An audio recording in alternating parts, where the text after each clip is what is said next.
Okay, Assalamualaikum warahmatullahi wabarakatuh. Alhamdulillah kita telah selesai mengadakan program ziarah Mahabbah yang mana pada kali ini telah diadakan di Kampung Pangkalan Nyirih, Kota Putera, Besut, Terengganu. Dan Alhamdulillah dia telah berjaya menyantuni dan membantu seramai 10 orang di Kampung Pangkalan Nyirih, Kota Putera, Besut, Terengganu. Assalamualaikum warahmatullahi taala wabarakatuh.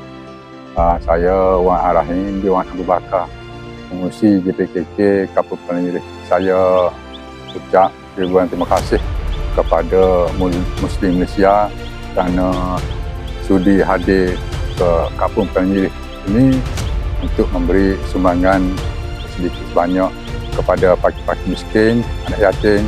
Terima kasih Muslim Malaysia. Okay, penerima yang pertama iaitu Encik Muhammad Zulkifli bin Yusof, seorang bapa tunggal berumur 53 tahun dan isi rumahnya selama 4 orang. Dan kini beliau hanya bekerja sebagai pengemas rumah orang dan beliau juga menjaga anaknya yang terlantar disebabkan anaknya mengidap penyakit saraf genetik.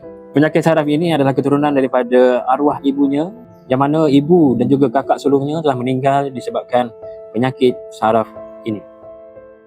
Okay, penerima yang kedua iaitu Puan Zuriana binti Setarapa. Beliau adalah seorang ibu tunggal berusia 53 tahun dan isi rumahnya seramai 5 orang. Beliau juga mengidap penyakit gout dan kini beliau tinggal bersama anak-anaknya dan juga menantunya untuk menjaganya.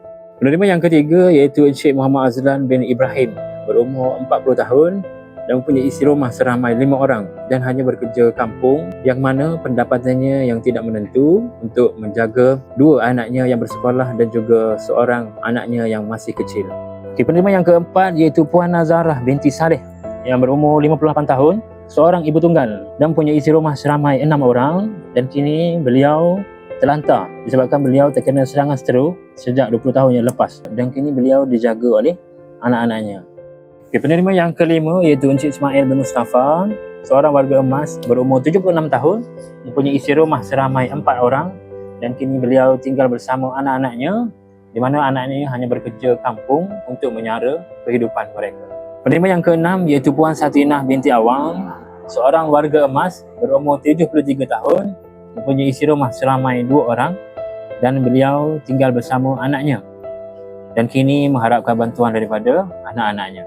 Penerima yang ketujuh iaitu Encik Zamani Sukiman bin Zakaria, berumur 47 tahun, mempunyai isi rumah seramai 5 orang dan kini beliau terlantar selama 30 tahun akibat daripada kemalangan semasa beliau berumur 17 tahun.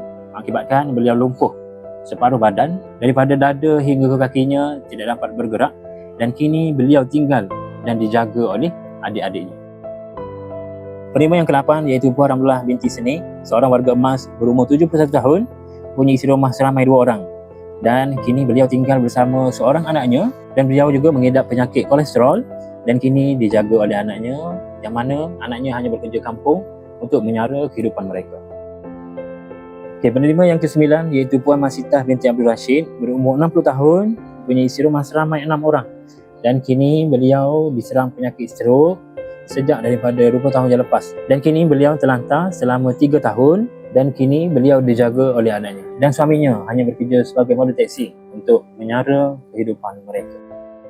Okay, penerima yang terakhir iaitu penerima yang ke-10 iaitu Puan Cik Merah binti Hussein, seorang ibu tunggal yang berumur 64 tahun, mempunyai isi rumah seramai 8 orang dan beliau mengidap penyakit kecil manis, darah tinggi dan juga gout, yang mana kini beliau tinggal dan dijaga oleh anak-anaknya setelah kematian suaminya sejak 3 bulan yang lepas. Okay, saya mewakili Muslim Malaysia ingin mengucapkan jutaan terima kasih kepada penyumbang-penyumbang di luar sana kerana mempercayai kami dalam membantu golongan-golongan yang memerlukan di luar sana. Jadi teruskanlah menyumbang kerana sumbangan anda mampu meringankan beban asnaf-asnaf yang memerlukan di luar sana. Janji Allah kepada hamba-Nya dalam surah Ar-Rahman ayat ke-60, hal jazaa'ul ihsani illal ihsan. Tidak ada balasan kebaikan melainkan kebaikan juga. Jadi sekian sahaja daripada saya untuk program ziarah Mahabbah kali ini. Assalamualaikum dan terima kasih.